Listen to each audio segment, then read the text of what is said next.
두 번째 발표를 이제 모시겠습니다. 그 임상시험 안전관리 현황 및 제도 개선 방향을 주제로 원래 식약처에 이제 임상제도과장이 발표하기로 돼 있었는데요. 좀 사정이 좀 생겨서 우리 김병삼 사무관님께서 대신 발표를 해주도록 하겠습니다. 사전에 이제 여러 기자분들께서 이제 문의하셔서 답변을 드렸지만 저희가 지금 종합계획을 발표하는 자리는 아니고요.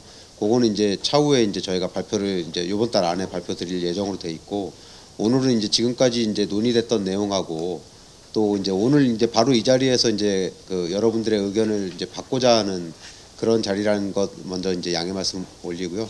김영선 사무관님 앞으로 모시겠습니다.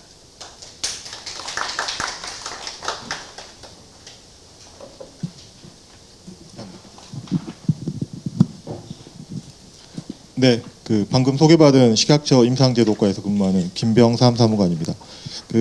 저희 과장님께서 말씀을 주셨지만 저희 임상제도 과장님이 좀 참석하실 계획이셨는데 조금 사항이 생기셔가지고 참석 못했다는 거 다시 한번 양해 말씀드리겠습니다. 오늘 제가 말씀드릴 부분은 저희 임상시험 안전관리 현황과 향후 저희가 생각하는 개선 방향을 말씀드리도록 하겠습니다. 네, 말씀드릴 순서는 이제 앞에 김지석 교수님이 좀 자세히 말씀 주셨지만 간단하게 저 임상시험에 대한 필요성과 그다음에 저희 국내 임상시험을 할 때 필요한 과정, 그다음에 국내외 현황, 그다음에 최근에 저희가 임상시험 관련 제도 추진했던 내용과 마지막으로는 앞으로 저희가 생각하고자 하는 방향을 순서대로 말씀을 드리겠습니다. 네, 임상시험의 필요성입니다.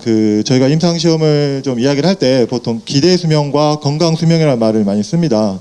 기대수명은 말 그대로 저희가 기대하는 수명이고, 건강수명은 아프지 않고 소위 말해서 질환이 없이 건강하게 살 수 있는 수명인데, 저 2016년 기준으로 보면 기대수명이 한 82세 정도고, 그다음에 건강수명이 한 65세 정도입니다.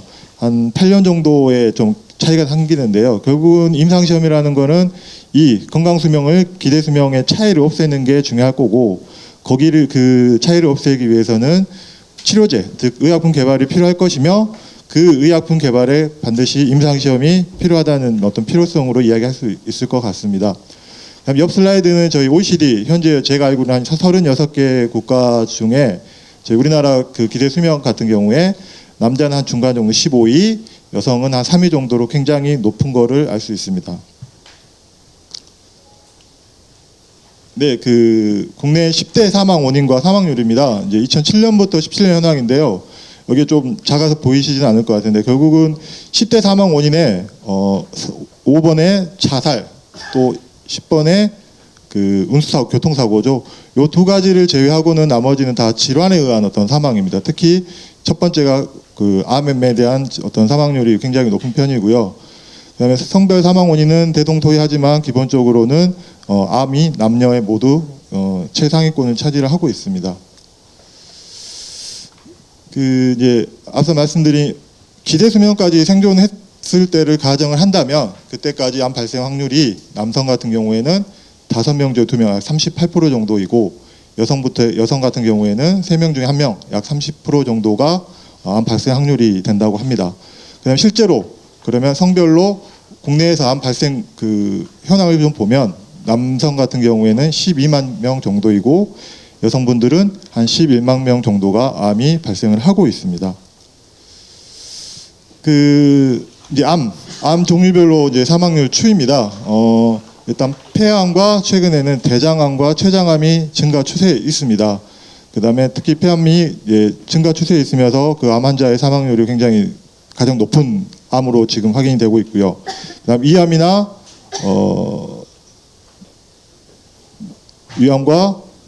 위암은 좀 감소 추세에 있지만 현황을 보면 한 중간 정도로 지금 암이 발생을 하고 있습니다. 최근 이제 암 5년 생존율을 2016 기준으로 보면 한 20년 전에는 40.3% 정도가 생존을 했다면 지금 현재는 한 2016 기준으로 보면 64%, 한 20% 정도가 증가를 했고, 여러 가지 이유가 있겠지만 당연히 치료 제한 개발이 이 사이에 여러 가지가 개발이 되면서 생존율이 높아졌다고도 볼 수 있을 것 같습니다. 네, 이제 사회적 경제적 이익입니다. 미국에서 이제 10년도에 발표한 걸 저희가 잠깐 확인했는데요. 그러니까 사망에 대한 어떤 경제 손실을 보면 암이 895조, 심장 질환이 753조, 각 질환별로 이렇게 200조가 넘는 어떤 사회적으로, 그러니까 직접적인 환자분에 대한 치료 비용과 그 환자분이 어떤 사회생활을 하지 못했던 간접 비용까지 포함을 해서 이런 경제 손실이 났다라고 발표가 된 게 있고요. 국내 같은 경우에는 저희가 GDP 한 10%, 그러니까 약 150조의 경제적 비용이 소요된다고 알고 있습니다.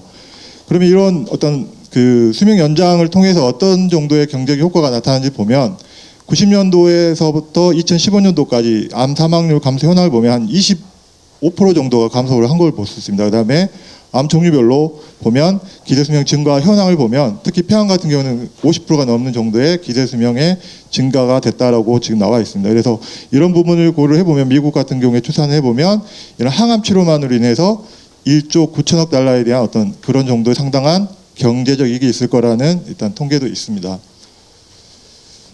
최근 어떤 그 의약품 허가 신약 허가 현황입니다. 보시면 알겠지만 이제 11년 전까지는 거의 소위 말하는 희귀 의약품에 대한 어떤 개발이 없었지만 최근에는 12년도 이후에는 보시면 알겠지만 개발되는 신약 중에 상당 부분이 희귀 의약품으로 지금 개발이 되고 있는 걸 보실 수 있습니다. 이게 앞에서는 이제 이런 어떤 그 기대 수명과 그다음에 어떤 건강 수명을 위해서 어떤 임상 시험이 필요하다는 필요성을 간단하게 말씀드렸고요. 그러면 현재 이제 국내에서 임상 시험이 수행이 될 때 어떤 과정을 통해서 이제 하는지 한번 말씀을 드리겠습니다.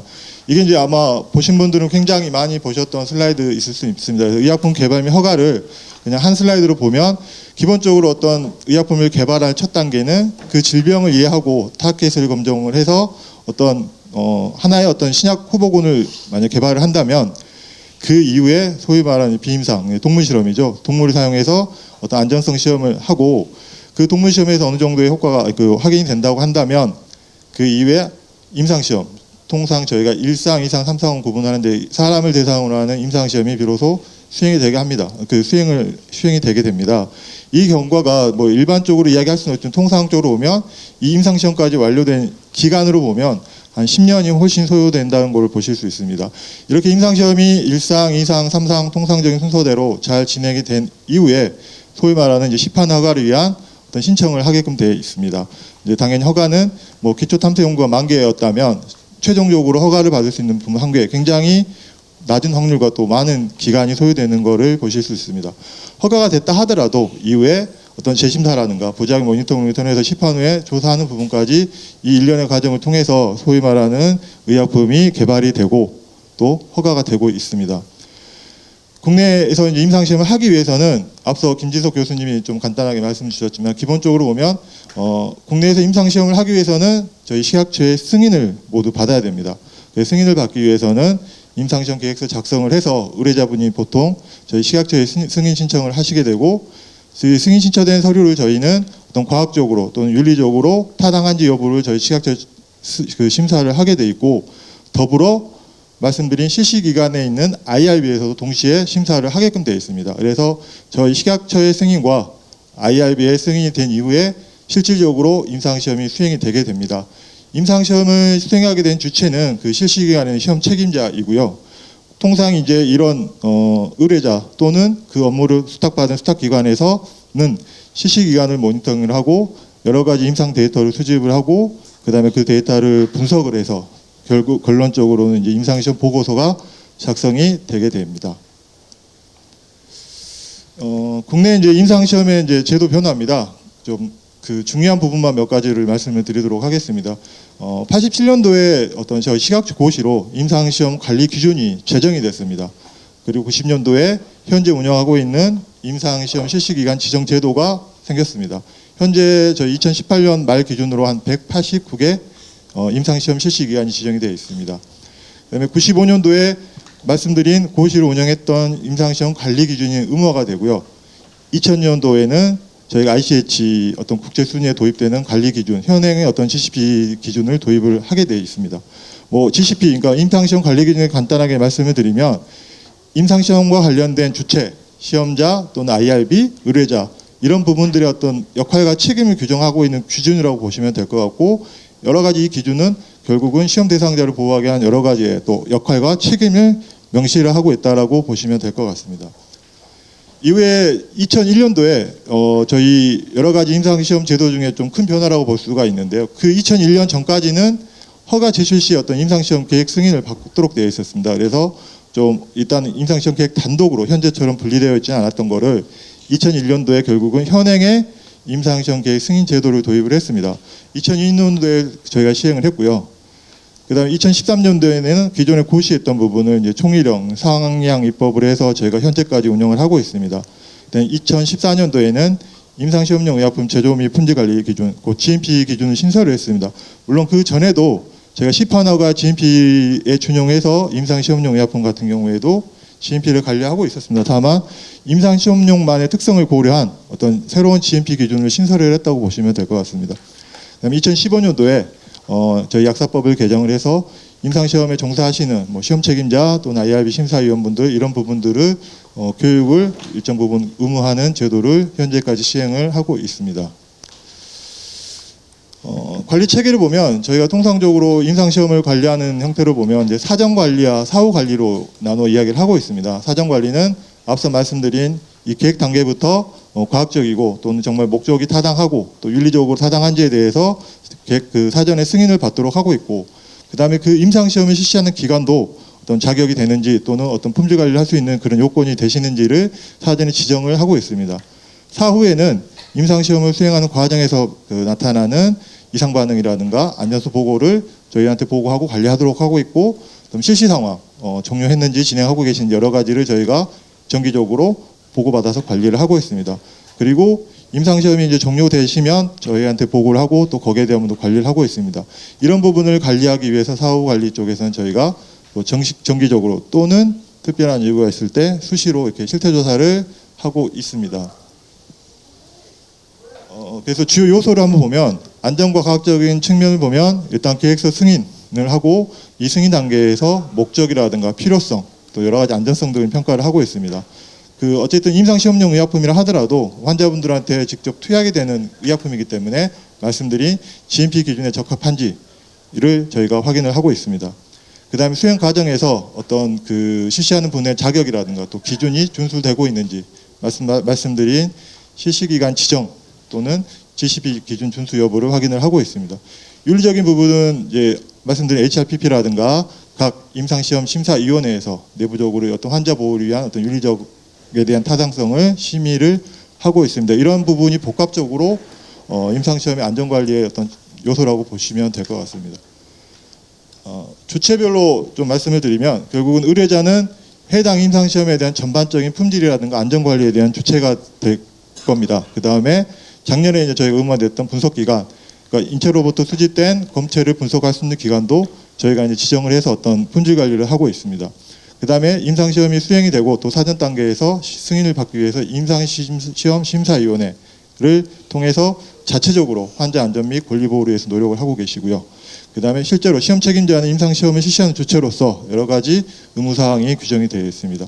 그다음에 의료기관 같은 경우는 현재 국내에서는 임상시험을 하기 위해서는 통상적인 종합병급 이상의 의료기관이 이제 임상시험을 수행할 수 있기 때문에 여러 가지 시험 책임자 외에도 필요한 인력이라든가 시설을 지원을 하고 있습니다. 이런 부분을 저희 처가, 식약처가 종합적으로 관리하고 감독을 하고 있습니다. 임상시험 이제 국내 현황입니다.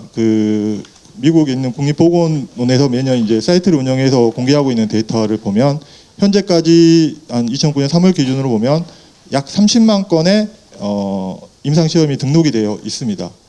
그다음에 이제 증가세를 좀 보면 작년 대비해서 세계적으로는 약 4.5% 정도 증가했다고 지금 나와 있고요. 한국은 즉 국내도 작년 그러니까 2017년에 비해서 증가는 하고 있지만 세계적인 증가 추세보다는 조금 지금 현재는 좀 낮은 수준입니다. 그래서 작년 같은 경우에는 0.12% 정도 증가해서 3.4% 정도의 점유율을 지금 국내가 하고 있습니다. 순위를 한번 보시면 이 부분은 이제 전 세계적으로 임상시험 계획 프로토콜과 사이트입니다. 실시기간인데 결론적으로는 조금 차이는 있지만 기본적으로 실시기간이라든가 프로토콜 개수, 그 다음에 이 프로토콜 개수당 사이트, 결국은 모든 게 전반적으로 좀 증가가 되고 있습니다. 오른쪽 슬라이드는 이제 국내 임상시험 계획 점유율입니다. 지금 현재 국내에서는 지금 7위입니다. 작년이 아마 6위였고 올해는 한 단계가 좀 하락이 돼서 어찌됐든 말씀드린 대로 10위권 안에 항상 저희가 점유율을 지금 차지를 하고 있습니다. 네, 그 국내 승인 현황인데요. 뭐 결국은 매번 말씀을 드린 대로 임상시험을 저희가 사전에 승인하는 이유는 계획 단계부터 안전하고 윤리적으로 진행되도록 저희가 규제 당국이 관리 또는 관여를 하고 관리를 하도록 하고 있고요. 그 전에 이제 승인을 하기 위해서는 이 계획서를 포함해서 여러 가지 독송 자료라든가 품질 자료 또 어떤 환자의 안전 보호를 확인할 수 있는 보상 절차라든가 동의서 내용까지를 저희가 제출받아서 승인을 하고 있습니다. 추이는 좀 증가하고 있고요. 다만 이제 최근 5년 사이에는 좀 그 증가 폭이 예전에 비해서는 조금은 낮아진 거를 좀 보실 수 있습니다. 네, 그 다음은 이제 저희가 최근 그러니까 뭐 한 1년 정도 사이에 저희가 임상시험 관련해서 좀 추진했던 제도입니다. 이미 이 제도는 도입 또는 시행이 됐다라고 보시면 될 것 같고요. 먼저 임상시험 정보 등록 공개 제도입니다. 앞서 말씀드린 미국 그 국립보건원에 있는 데이터처럼 미국 같은 경우에는 임상시험에 대한 승인 현황 포함해서 진행 현황을 다 공개를 하고 있습니다. 국내에서는 현재까지 일부 승인 현황 일부만을 좀 공개를 하고 있어서 저희도 작년에 법 시행을 했고 올해 10월부터는 어떤 거의 미국 또는 유럽 수준의 어떤 임상시험 승인 현황뿐만 아니라 진행 현황까지 공개를 할 계획입니다. 간단하게 보시면 의뢰자분이 승인을 받고 저희가 승인서를 발급을 해드리면 그 승인서 내용이 연동이 돼서 저희 공개할 수 있는 사이트에서 공개가 되고 있고요. 그 다음에 그 실시 상황이라든가 종료된 내용을 의뢰자분들이 일정 기간 내에 제출을 하게 되면 그 내용도 결국은 이 해당 사이트에서 공개를 할 계획에 있습니다. 결국은 이 정보 등록제 같은 경우에 저희가 기대하는 바로는 기본적으로 환자분이나 일반인이 좀 알 권리를 강화해서 손쉽게 정보를 좀 확인할 수 있는 거를 기대를 하고 있고 또 더불어 이제 국내 그 개발자분이나 연구자분들께서도 일정 부분 정보를 활용하실 수 있지 않을까라는 기대를 가지고 이 제도를 시행을 할 계획입니다. 그다음에 통상 이제 이 부분은 저희 환자 보호를 위해서 저희가 최근에 여러 가지 제도 중에 환자 보호에 어떤 방점을 두고 시행한 제도가 많았습니다. 첫 번째는 이제 실시 기관에서 환자분들을 공고를 하시기 위해서는 이제 공고문을 보통 게재를 하는데 저희가 보기에 그 공고문에 필요한 내용, 예를 들어서 어떤 부작용에 해당되는 그 해당 의약품의 부작용이라든가 또 선정 기준, 그다음에 정확한 목적, 방법 이런 부분을 저희가 좀 그 규정화해서 이런 부분은 공고하실 때 반드시 환자분한테 정보를 알려야 된다라고 저희가 그 규정을 마련한 바 있습니다. 더불어 피해 보상 의무 강화입니다. 기존에도 저희가 보상 절차 이런 부분은 저희가 확인했지만 작년에 어떤 그 보상을 하는 방법이 이제 보험이 있는데 그 보험을 반드시 승인 받으신 분들은 의무적으로 가입을 하도록 해서 결국은 어떤 피해 보상이 필요할 때 환자분들이 좀 전문적인 어떤 보상을 받으실 수 있도록 어떤 규정 개정을 작년에 마련한 바 있습니다. 그 다음에 이제 전자동의 가능입니다. 기존에는 저희가 동의서 내용이 서면으로만 국한이 되어 있었기 때문에 좀 그 환자분한테 어떤 내용을 이해하고 또 설명하기 위해서 굉장히 좀 한계가 있었습니다. 이런 부분을 최근에 스마트 기기 이런 부분이 많기 때문에 그걸 활용해서 뭐 동영상이라든가 또는 뭐 어떤 그림이라든가 이런 부분을 통해서 결국은 환자분들이 알아야 되는 정보를 좀 손쉽게 확인할 수 있도록 전자동의를 가능하도록 작년에 규정 개정을 한 바가 있습니다. 그다음에 기존에도 이제 임상시험 관련된 의무 그 기록에 대한 의무가 있었지만 좀 더 명확하게 해서 대상자 정보라든가 이상 반응, 그다음에 임상시험용 의약품에 대한 관리 기록 및 계약서 이런 부분을 반드시 기록하고 보관하도록 어떤 의무를 강화를 작년에 한 바가 있고요. 그다음에 안전성 정보 평가 책임 강화입니다. 기존에는 수사에 대해서만 어떤 보고에 대한 의무가 있었지만 앞으로는 기존에 있던 임상시험에 대한 어떤 정보 평가 부분 이런 부분도 평가해서 보고를 하도록 이런 부분을 강화를 했습니다. 마지막으로 이제 저희가 현재도 약물 이상 반응을 보고를 받고 있는데 기존에 이제 ICH라든가 메드라 이런 국제적인 기준을 통용을 해서 좀 국제적으로 그 조화된 어떤 이상 반응 보고 시스템을 만들고자 하고 있습니다. 네, 그 앞서 저희 신인수 과장님께서 말씀 주셨던 이제 저희 정책 추진 방향입니다. 뭐 간단하게 말씀을 드리면 결국은 저희 내부적인 국내 승인 제도를 좀 더 합리적으로 개선을 하고 또 여러 가지 어떤 제도 개선을 통해서 국내 임상 시험의 역량 강화를 하고 그다음에 그 임상 시험하는 주체분의 어떤 책임성과 투명성을 강화를 해서 결국은 환자 안전과 치료 교육을 확대하는 쪽으로 저희가 방향을 잡았습니다. 네, 저희가 그래서 여러 가지 임상 시험 관련된 제도 개선을 위해서 저희가 정부라든가 저희 업계, 학계, 윤리 또 법조계까지 총 한 61분이 참여하는 이 임상시험 제도 발전 추진단을 올해 1월부터 구성해서 운영을 해오고 있습니다. 그래서 이런 여러 가지 외부 전문가분들의 의견을 저희가 여러 가지 수렴을 해서 결국은 향후에 저희가 운영하고자 하는 임상시험 발전 5개년 종합계획을 마련을 위한 여러 가지 의견 수렴 절차를 거치고 있습니다.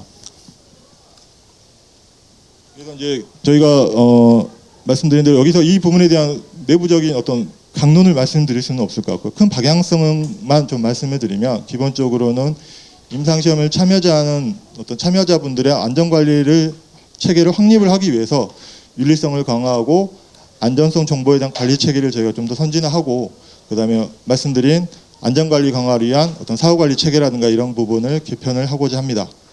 다음으로 희귀 난치 질환자에 대한 치료기회 확대입니다. 그래서 환자 중심으로 어떤 임상시험용 의약품을 사용할 수 있는 기회를 확대를 하거나 앞서 말씀드린 대로 환자의 어떤 정보, 알 권리 강화 이런 부분을 통해서 환자분의 치료기를 확대할 수 있도록 임상시험 정보 등록 공개제로라든가 이런 부분을 활성화를 하려고 합니다. 세 번째로 이제 임상시험하면 항상 마루타라는 이야기가 조금 아직도 네이버 이런 연관 검색어로 나오고 있더라고요. 이런 부분을 저희가 또 임상시험을 좀 올바르게 인식할 수 있게끔 대국민 어떤 소통을 좀 강화를 하고 또 국제적으로도 우리 국내 어떤 임상시험의 어떤 우수한 인프라라든가 제도를 소개할 수 있는 그런 소통 강화 체계를 구축을 하려고 합니다. 또 더불어 임상시험 관련해서는 저희 우리 시각처만이 관련 있는 기관이 아니기 때문에 임상시험 관련된 어떤 여러 관계기관과 어떤 공조 체계를 마련해서 임상시험을 좀 더 환자 보호를 위해 또는 어떤 활성화를 위해서 노력할 수 있는 그런 공조 체계를 마련하고자 합니다.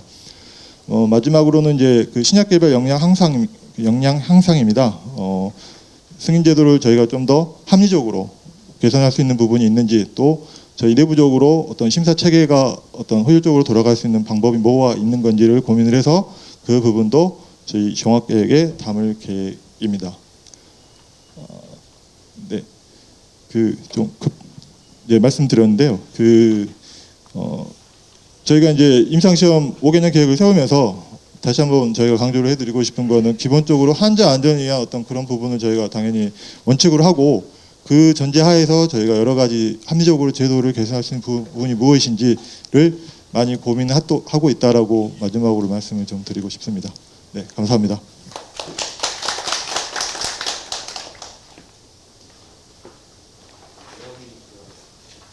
내용이 범위가 굉장히 넓은데 효율적으로 잘 설명해 주셔서 감사드리고요.